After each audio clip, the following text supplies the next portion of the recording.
Bien, depuis plusieurs jours, un anticyclone surmonte l'Europe et particulièrement les Alpes du Nord.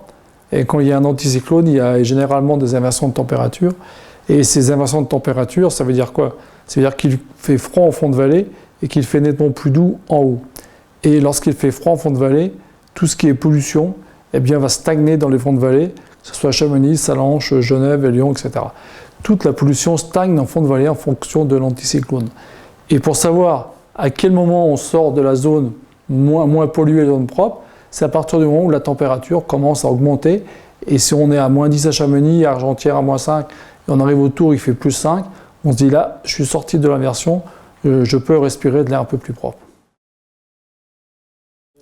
La variation de température, ce n'est pas lié aux montagnes, c'est lié à l'anticyclone. Lorsqu'il y a un anticyclone, il y a une masse d'air importante, une masse d'air qui est très lourde.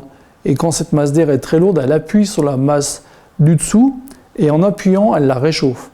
Donc il y a un réchauffement qui se fait entre, on peut dire, entre 1500 et 2500, 3000 mètres.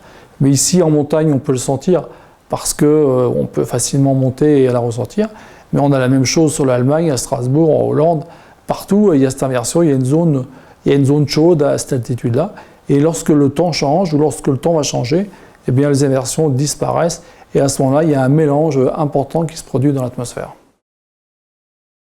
Bon, pour l'instant, on est le 9, encore une semaine à peu près, de temps anticyclone, mais il est un peu moins fort parce que les vents qui étaient nord-est vont peu à peu basculer plutôt en direction sud à sud-ouest.